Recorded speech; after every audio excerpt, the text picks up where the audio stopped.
আপনি দেখছেন news now, আমরা জানি কোনটা খবর। जब दुनिया भर में मानव समाज धीरे धीरे हिंसा, नफरत और अशांति से बढ़ता जा रहा है, तब जीसस का शांति और करुणा का संदेश काफी महत्वपूर्ण हो जाता है।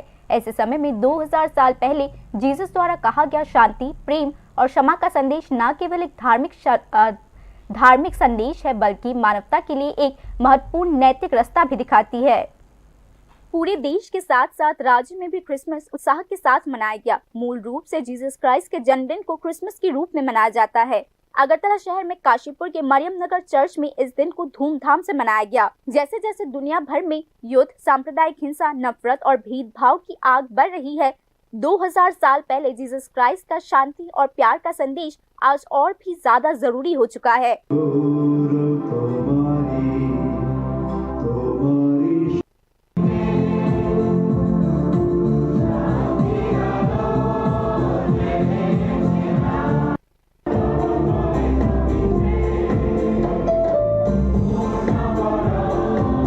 মানব সভ্যতার ইতিহাসে যিশুর শিক্ষা শুধু একটি इंसानी सभ्यता के इतिहास में जीसस की शिक्षाएं सिर्फ एक धार्मिक सोच नहीं है, बल्कि यह एक यूनिवर्सल ह्यूमन आइडियल भी है।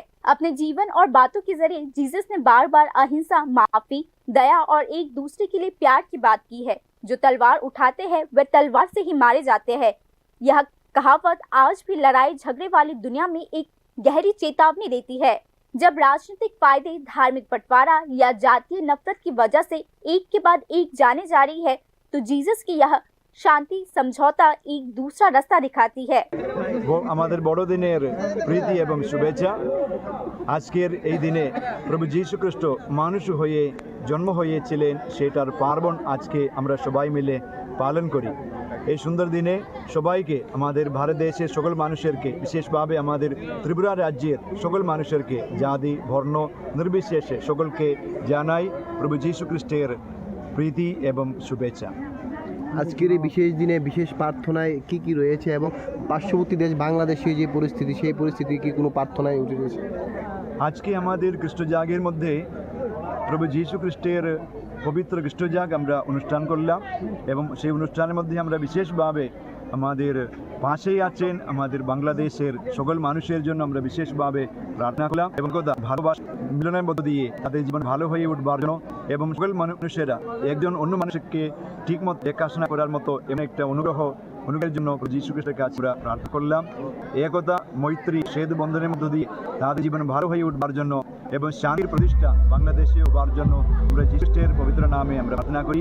আজকে আমরা প্রার্থনা করলাম, আর আজকে বড়াতে পবিত্র খ্রিস্টজাগ আছে, খ্রিস্টজাগের মধ্যে আমরা বিশেষভাবে আমাদের বাংলাদেশের ভাই বোনদের জন্য আমরা প্রার্থনা করব। আপনার গুড নেম? आज के समाज में शांति सिर्फ एक बिना युद्ध वाली स्थिति नहीं है, यह सामाजिक न्याय, मानवाधिकारों और आपसी सम्मान के गहरे रिश्ते को भी समझाती है। जीसस की शिक्षा गरीबों, दबे कुचले लोगों और हाशिए पर लोगों के साथ खड़े होने की अपील आज के बंटवारे वाली समाज में सोचने के लिए एक नई बात देती है। बढ़ती आर्थिक असमानता, रेफ्यूजी क्राइसिस और सामाजिक अन्याय के संदर्भ में उनके संदेश अपने पड़ोसी से अपने जैसा प्यार करो दुनिया के लिए एक नैतिक गाइडलाइन बन पड़ती है। जीसस की माफी की सोच धार्मिक कट्टरता और असहिष्णुता के समय में खास तौर पर जरूरी हो जाता है। उन्होंने अपने दुश्मनों को माफ करने की भी बात कही है, जो बदली राजनीति के उलट शांतिपूर्ण साथ रहने का रास्ता दिखाती है। इतिहास गवाह है कि जहाँ हिंसा का जवाब हिंसा दिया जाता है, वह माफी और बातचीत ने हमेशा शांति बनाए रखने की नींव रखी है। जीसस की शांति की सोच सिर्फ ईसाई समाज तक ही सीमित नहीं है। सोशियोलॉजिस्ट का मानना है यह सभी धर्मों, संस्कृतियों और देश के लोगों को समान रूप से लागू हो सकता है। अगर इन मूल्यों को एजुकेशन इंस्टीट्यूशन, परिवारों और सामाजिक जीवन में अपनाया जाए तो आने वाली पीढ़ियां ज्यादा इंसानियत वाली और सहिष्णुता वाली उत्पन्न हो सकती है। जीसस का शांति का संदेश समय से परे है और आज भी इंसानियत का रास्ता दिखा रही है। इस उथल पुथल और बटी हुई दुनिया में उनकी शिक्षाएं हमें याद दिलाती है कि सिर्फ प्यार, माफी और शांति ही लोगों के बीच सच्ची एकता ला सकती है। Report news now.